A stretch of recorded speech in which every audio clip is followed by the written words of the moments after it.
Olá pessoal, nosso tema de hoje é palha e fogo, construções humanas. E a gente vai falar um pouquinho sobre a nossa capacidade infinita de construir coisas que às vezes não tem nada a ver com Deus. E a gente vai ler aqui em Lucas 3, o 17 e 19, fala assim: João respondeu a todos: eu vos batizo com água, mas virá alguém mais poderoso que eu, tanto que não sou digno nem de curvar-me e de desamarrar as correias das suas sandálias. Ele os batizará com o Espírito Santo e com fogo.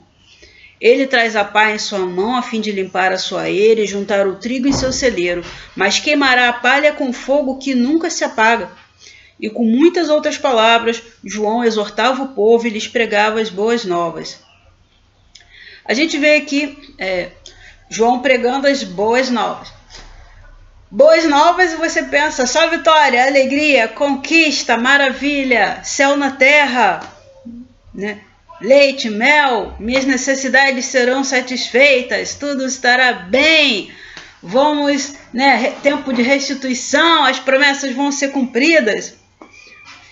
E João, no entanto, está falando, olha, vem alguém aí maior que eu, ou seja, João era conhecido por pregar palavras duras. Alguém maior que eu, ou seja, alguém com uma palavra mais dura que a minha, e ele vai batizar vocês com o Espírito Santo e com fogo. Se vira, dá teu jeito.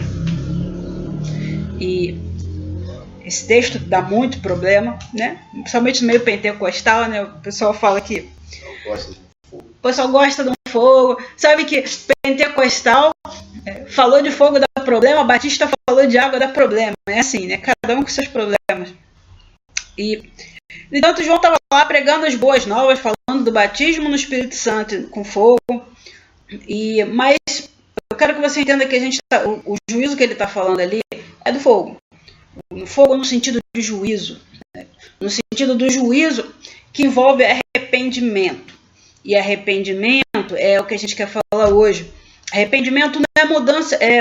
Arrependimento é mudança de atitude, não é mudança de humor. Você se sentir culpado. Arrependimento é você querer sentir uma mudança e querer mudar. E às vezes você não consegue ver o caminho adiante de como eu posso mudar. Então, se você vê que o pecado foi feito, você vê que o pecado está em você, e você se sente mal porque não só você cometeu aquele pecado, mas se Deus não fizer uma intervenção, você também não consegue sair dele. E aí você fica realmente mal. E você conta com a graça de Deus para te tirar daquele estado terrível que é aquela coisa, a humanidade caída, corrompida. O que há de humano em você é caído. Você tem essa consciência. Essa consciência de arrependimento só tem quem já está conectado a Deus. Quem não está conectado a Deus não tem consciência de pecado. Pode ser um crente nominal, o cara vai na igreja, esquenta o banco, ouve o culto, ele diz que é crente, mas é totalmente refratário à palavra, ele não tem capacidade de se arrepender. Por quê? Porque ele não tem consciência de pecado, porque ele não está conectado a Deus, ele acha que está. Ele está cumprindo os requisitos ali, mas ele nunca se conectou de fato a Deus. E a fé cristã não é uma fé abstrata ou descompromissada. É uma fé que envolve metanoia. Por exemplo, o culto de domingo, o André falou sobre vitória, e que a vitória não vem do nada, você tem que batalhar. E isso porque as vitórias, quando Deus propõe vitórias, partem sempre do princípio que você está aliançado. Então, quando Deus vai te abençoar, geralmente ele parte do princípio que você está aliançado. Quando ele te manda ir para uma batalha, porque você está aliançado com ele, senão você morre mesmo. Você morre na praia, como a gente fala. Então, é uma fé que envolve essa mudança de mentalidade. E nossos pensamentos, eles geram ações, né? E nossa fé promove mudança de pensamento e, consequentemente, mudança de ações. A nossa fé faz parte do nosso sistema de crenças.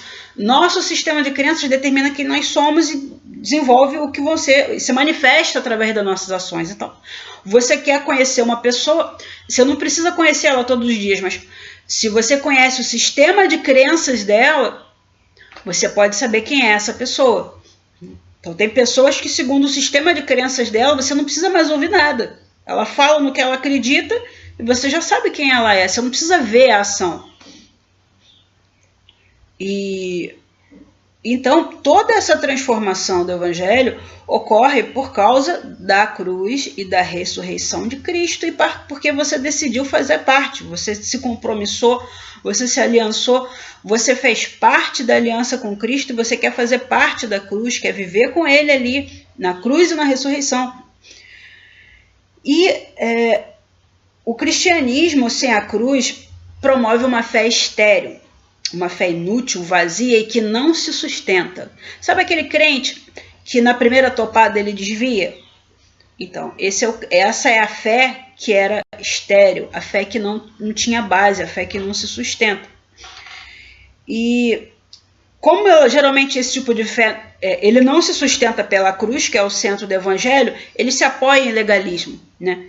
E isso aí é o que o Bonhoeffer chamava de graça barata. E a graça barata, ele dizia que a graça barata é inimiga mortal da igreja. O Bonhoeffer, ele viveu na época do nazismo, na Alemanha, e ele foi lá viver todo aquele conflito ético que um cristão poderia viver na Alemanha no tempo do nazismo. Foi uma época de muito confronto, os livros dele são fantásticos para você ler. Eu acho que é uma literatura obrigatória para o cristão. Eu acho não, né? É bobagem falar eu, né? Mas é uma leitura obrigatória. Isso é consenso em todo mundo. E a graça barata é a pregação do perdão sem arrependimento, né? Você acha que está tudo bem, sendo que você não se arrepende de nada que você faz, que você fez. Você passa meses sem ter uma crise de arrependimento. Parece que você ficou meses um anjo, uma coisa sem pecado. E aí quando foi a última vez que você se arrependeu de alguma coisa? Parece um psicopata, sabe, que não se arrepende de nada. E o ser humano é, em essência, psicopata, não se engana com isso, não. Jardim do Éden estava lá para provar o que é o ser humano sem conexão com Deus, sem capacidade de arrependimento. Está lá Caim e Abel, que não me deixam mentir. A história dos dois está lá para a gente lembrar a nossa natureza homicida. E, sabe, o batismo sem a disciplina da congregação, é a ceia do Senhor sem confissão de pecados. Eu vou ceiar, tá tudo bem, mas e você quer fazer parte do corpo de Cristo exatamente como você está? Sem nem se confessar a Deus, falar com Deus, Senhor, eu admito que pequei. Como assim? É a absolvição do pecado sem confissão pessoal, ou seja, sem juízo. Como assim? Mas é o cristianismo que se vive hoje. É graça barata, é graça sem discipulado. Como se pode ser um discípulo de Jesus sem um discipulado humano? Não, eu sou seguidor apenas de Jesus. Pois Jesus cresceu em graça e conhecimento. Ele teve instrutores. Além do Espírito Santo, ele teve professores. Ele, como todo bom menino, aos 13 anos, ele teve que fazer a provinha dele lá. Ele era judeu, ele cumpriu tudo. Então ele cumpriu todas as coisas que os judeus faziam na época. Mas alguém pode se achar superior a Jesus e achar que não está dentro desse requisito e ainda assim ser um discípulo de Jesus.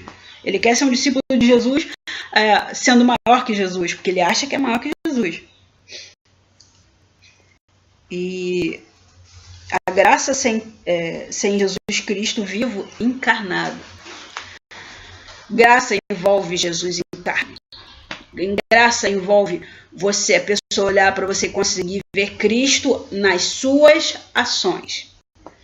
Nas suas ações, alguém está vendo Cristo? Você está vendo Cristo? Você diria que eu consigo ver Jesus nessa ação? Ainda falta muito para ser pro perfeito, mas nas minhas ações. Não nas intenções, querido, nas ações. Intenção eu queria começar a ler um livro novo, não consegui. Queria uma dieta nova, não consegui. Queria fazer exercício, não consegui. Intenção não conta, querido. O que conta são as ações. Tá? Para efeito de arrependimento. Então, a graça barata é inimiga mortal da igreja. É o que a gente está vendo aí. Então, não se engane.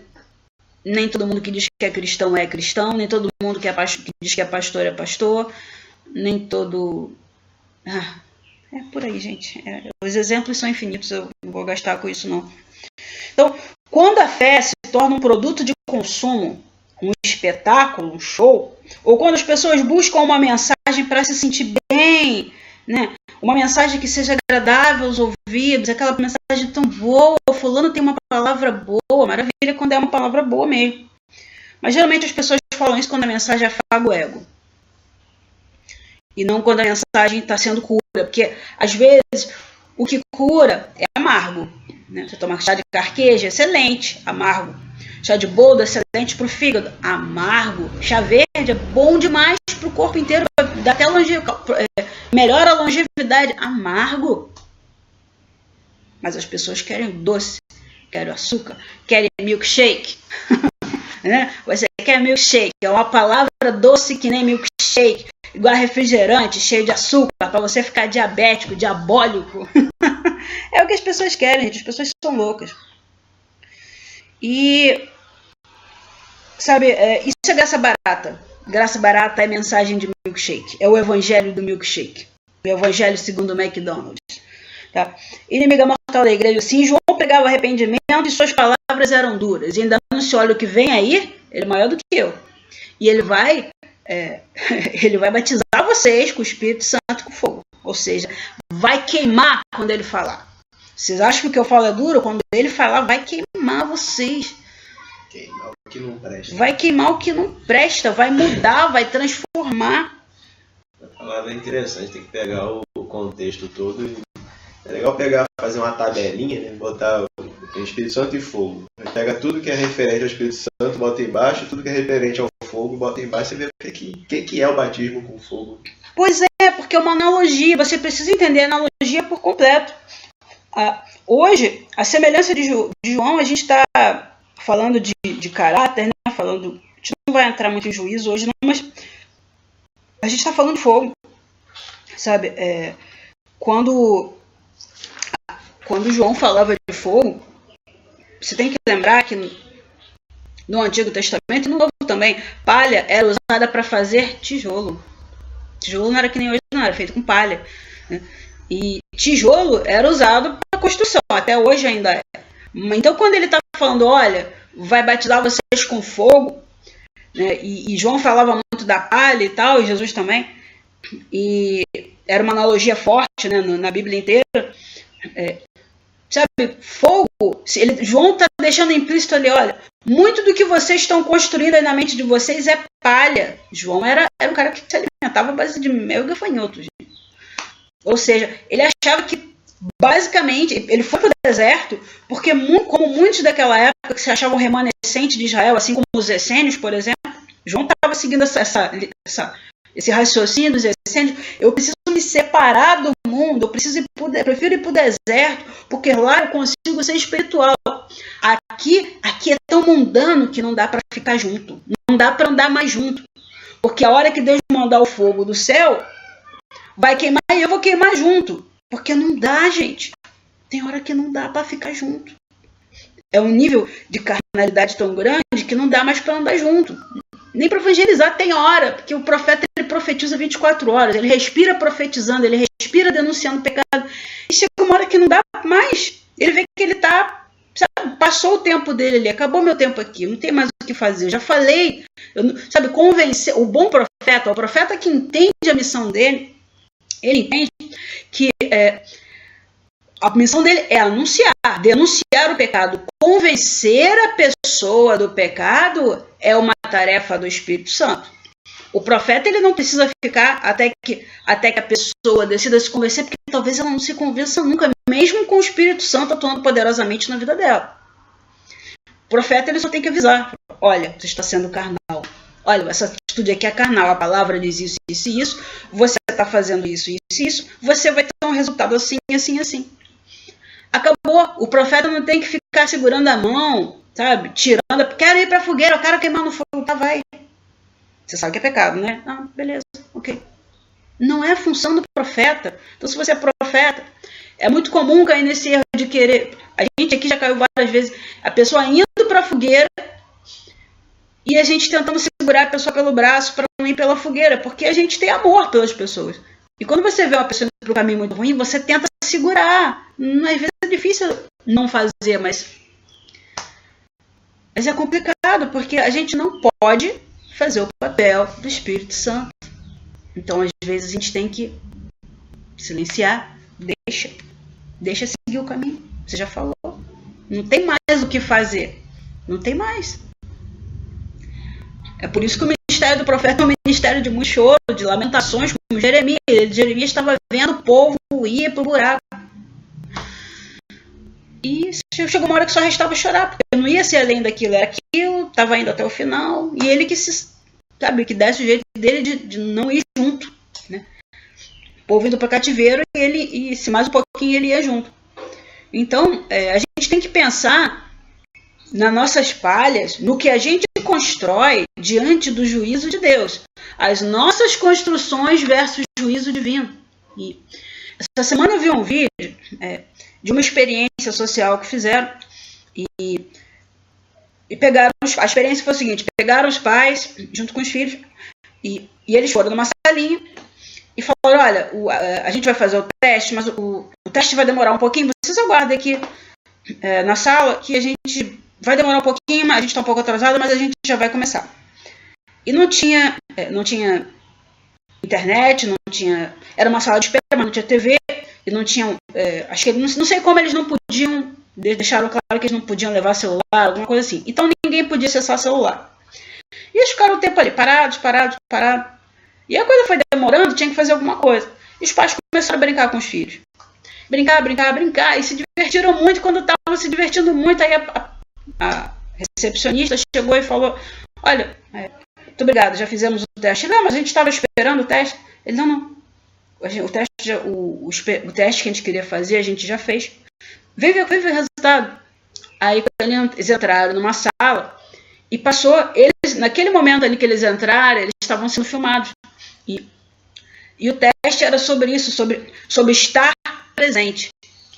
E alguns pais começaram a chorar porque eles se deram conta que, por não ter internet, não ter nenhuma distração extra, uma TV, uma distração extra, eles ficaram essencialmente brincando com os filhos. E provavelmente muita gente não estava brincando com os filhos, porque a gente sabe hoje que o mundo está na correria, ninguém tem tempo, e o tempo de sobra que você tem, você está falando com pessoas do trabalho ou amigos, ou se distraindo na internet, mas você tem um filho para criar e brincar com ele, se gastar tempo com ele.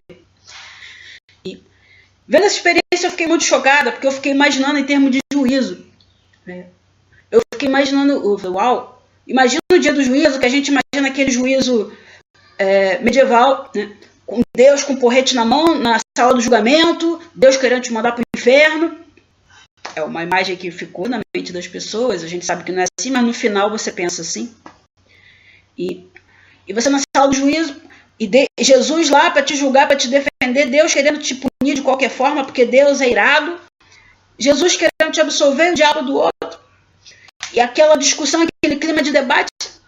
Mas o grande trono branco não é como o trono humano, e eu fiquei imaginando quando chegasse no dia do juízo, aquele trono está Jesus, está lá Satanás e Jesus, Deus, né? No trono branco está Jesus e Satanás na hora da defesa.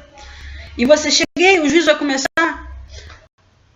E aí Jesus fala: não, o juízo já foi feito, o julgamento já aconteceu. Você quando? Não, vem ver o julgamento como foi. Aí começa a passar o vídeo da sua vida, as suas ações, os momentos que você descaradamente negou Jesus, o momento que você descaradamente cuspiu no sangue de Jesus, o momento que você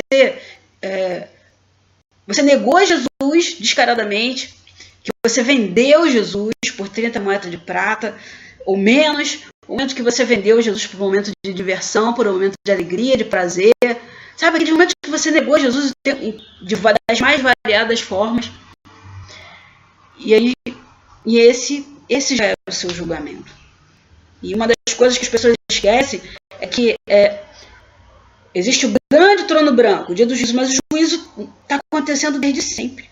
Jardim do Éden, houve juízo ali, então desde que o homem foi criado já começou o juízo. Desde o momento que você nasceu já começou o juízo sobre a sua vida. Então é aquela coisa, olha, você está sendo filmado, seu juízo é instantâneo, seu juízo é imediato, é na hora. Deus até te chama: ei, Adão, onde você está? né? Deus te chama, mas para ver se você... O que você vai falar? Se você vai se arrepender, para você saber que você naquele momento não se arrependeu. Que não havia, você não estava disposto a se arrepender, não estava disposto a mudar. Mas... Então, entenda a natureza do fogo.